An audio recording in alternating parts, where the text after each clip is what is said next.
What's up, folks? This is 5 Rounds with Rocky, the week of June 1st. I'll take some of the 5 top stories of the week, summarize them, give them to you hard and fast, so let's go ahead and get into it right now.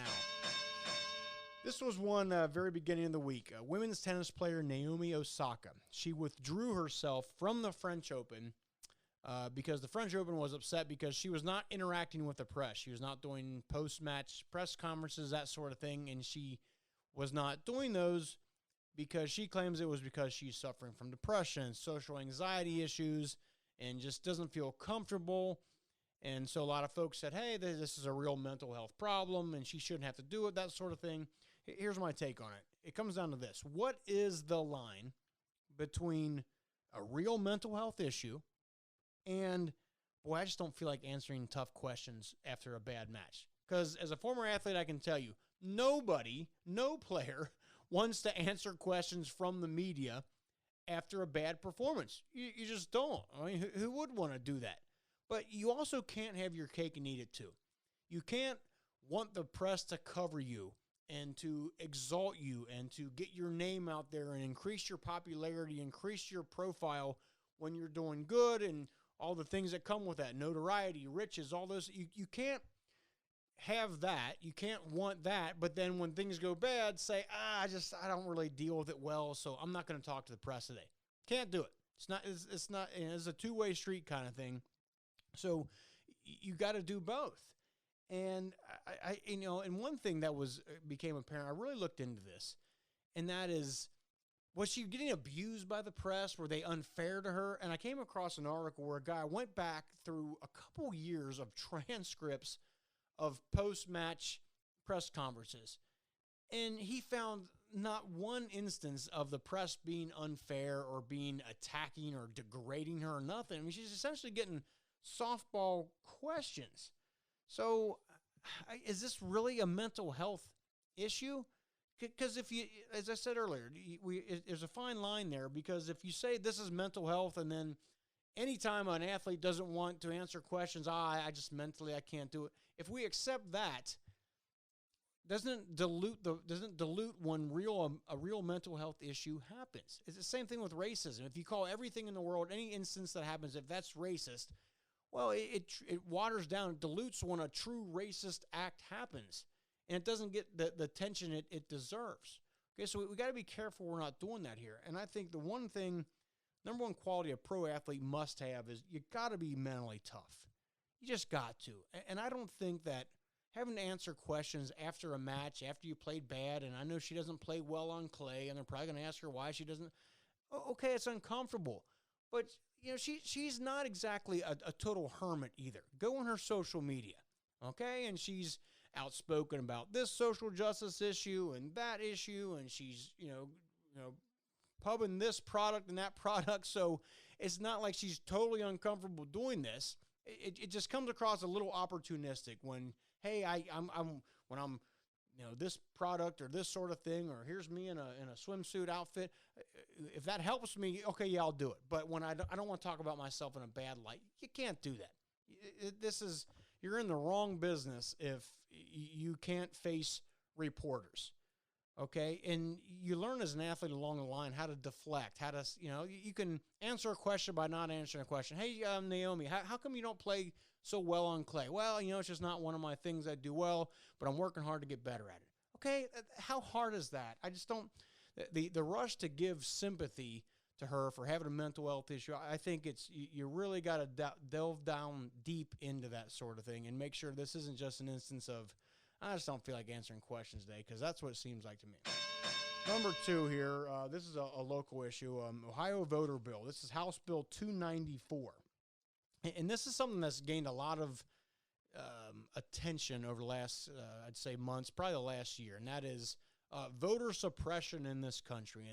And certain people, there's laws out there that are suppressing people's votes. I personally think that for the most part, that is the biggest myth out there, that voters can't go to polls, that votes are being suppressed. The state of Ohio, for instance, has 28 days of voting. 28 days. And you can do it by mail, and you can do it in person. You can do it on election day. You can do it not on election day. You can do it weeks up to Election Day. And so the things that are coming down in this House Bill 294 they're adding to it are, number one, they want counties to get one drop box per county. So you say, well, why shouldn't there be 1,000 drop boxes? Well, because, malfeasances happen. There was a case a couple years ago in North Carolina where, and this was a Republican doing this, harvested a bunch of ballots, got together a bunch of ballots, and found out which ones are Republican, which ones are Democrat, threw the Democrat ballots out, and stuffed all the Republicans in the ballot box. So you got to have these things, they got to be surveilled. There got to be some sort of security around them. And how is some rural town going to pay an officer or pay for some sort of surveillance camera to watch these drop boxes?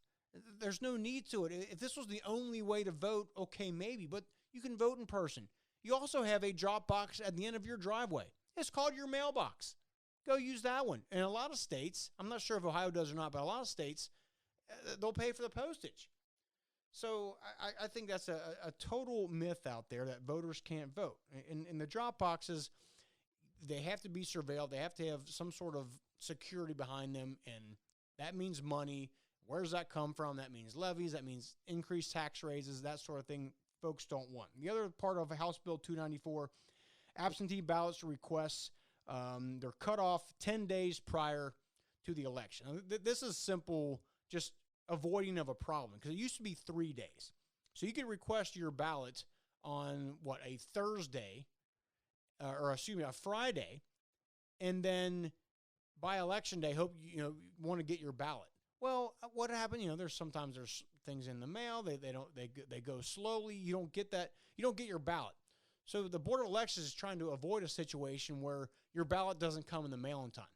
So, okay, we're cutting it off 10 days before. And again, you have another 18 days. Actually, in the state of Ohio, you have from January 1st of that election year all the way up to the election, now 10 days before, to request an absentee ballot. You have essentially 11 months to request a ballot. I mean, come on. And a lot of this comes down to personal responsibility. Okay, if voting is that important to you, should you not have to put out some minimal amount of effort? Just a little bit of effort. If it's that important to you, can't you find some time in those 11 months to go online and request an absentee ballot? Or come on. What are we doing? We got to walk around and hold people by the hand. And what's next? They can lay in bed and we just put a pen in their hand and they check this box and we send people out to get the ballots from the house and say, come on. It's absolutely ridiculous. And then the other thing, Ohio requires 2 forms of ID to get an absentee ballot. In the state of Ohio, if you can't afford an ID, which is not an expensive thing, but if you can't afford it, the state will provide you one. Okay, and then you have to have the last 4 digits of your Social Security number. Okay, that's something everyone should know. Again, personal responsibility. You put those 2 things in, boom, here comes your absentee ballot. And also this bill eliminates in-person voting before the day before the election. And I've talked to folks, poll workers and folks at the Board of Election. The day of the election and the day before that is chaos, right? You got all kinds of things happening and you're scheduling things, opening. Polls open usually at 6 a.m. They go till 6 or 7 p.m. There's a lot going on. There's a lot of oversight that needs to happen. You can't even change the paper in any of the copy machines or the ballot machines without having 2 sets of eyeballs. You need someone from the Republican Party, someone from the Democrat Party, someone from the Board of Elections, just to change the paper. Okay, the point is it's chaotic. So, and as I said again, you have 28, 27 other days to vote. Okay, you don't have to show up for in-person voting the day before the election. You can vote on Saturdays. You can vote on Sundays. There's so many times where you can vote. Just the voter suppression myth in this country is even in Georgia, is absolutely ridiculous. Georgia increased the amount of days and times, the amount of time you can vote. Come on, we got to quit this ruse here. All right, so what do we want to do next? This is just kind of a comment, but I feel for the folks in the small business world and especially the restaurant industry. I mean, they have not had a harder, year and a half period.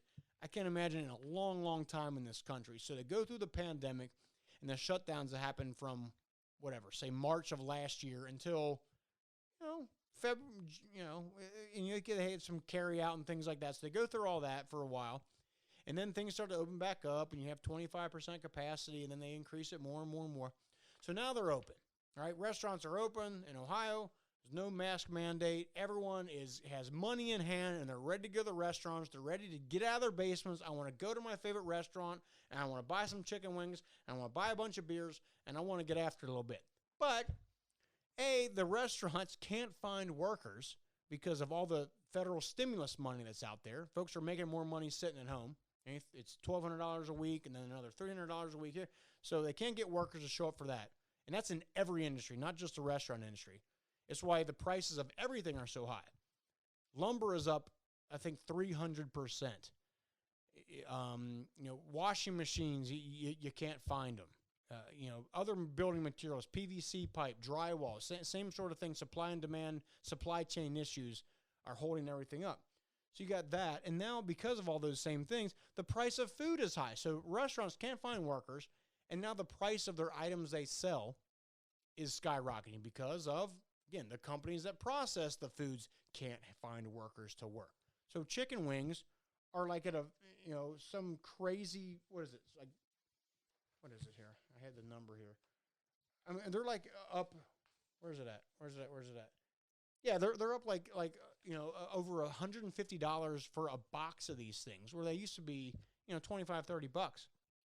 So these restaurants have no choice but to raise prices. There's nothing they can do, and I just have so much sympathy. And everyone at some point in their life has thought, I'd love to open a restaurant. Man, that'd be a great idea. Well, look at this and maybe see if that affects your line of thinking. This one too, we talked a little bit about this last week, but another instance of hacking, of ransomware happening in infrastructure in this country. So this is the JBS meat processing plants in Texas got hacked. This is the largest meat packing plant in the country. They supply the coast to coast with meat. Okay, and they get hacked by likely Russia. And then a couple weeks ago, we had the Colonial Pipeline that was hacked. There's other instances of water supply plants and things like that in some of these local, even rural districts that are getting hacked. It's happening over and over and over. So why does this keep happening? At what point is the United States going to start getting tough here and start fighting fire with fire? I know that we have to have some of the smartest people out there, some of the smartest, capable, most ruthless hackers in the world. Okay, can we not have on our side the good guys start hacking some of Russia's stuff? Because Vladimir Putin, he knows who's doing this. Okay, he's playing dumb. Okay, it's not the government. Well, he knows what's going on here. And here's what the United States also needs to do. They need to declare these hacking groups as terrorist organizations. Why is that, Rocky? Well, because if the federal government, if Joe Biden declares anything a terrorist organization, that means you can wipe them out with impunity.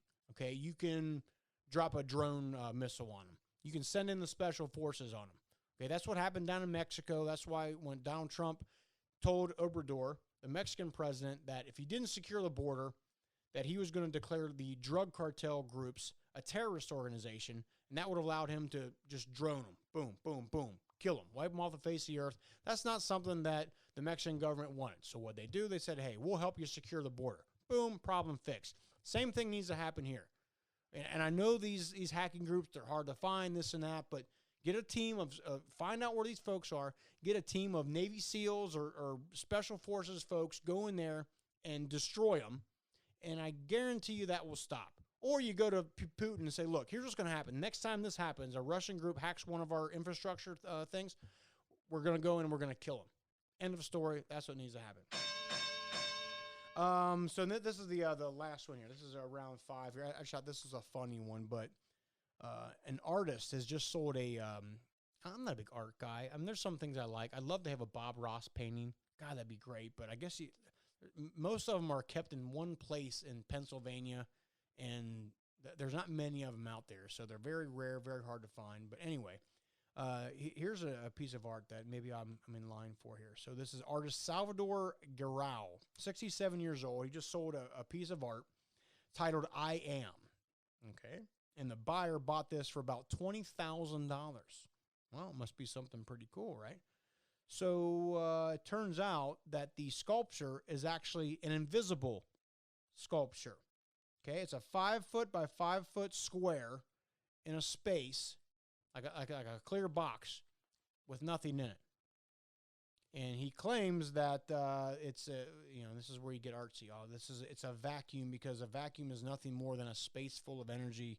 And even if we empty it and there's nothing left, according to the Heisenberg uncertainty principle, even nothing has a weight to it. Therefore, it's all the energy condensed in the particles, blah, blah, blah, blah, blah. Somebody paid $20,000 for nothing. Nothing. And, of course, the name of the buyer was not revealed, because no one would want to know who that dumbass is. But I don't know. Like, what do? You invite your friends over and say, man, look, I want to show you this piece of art I bought, man. This is a killer. And you pull back the curtain and there's nothing there. In that case, I have 12 Mona Lisas in my house. Come on over, check them out, and see for yourself. Folks, have a good week. We'll talk to you soon. Later.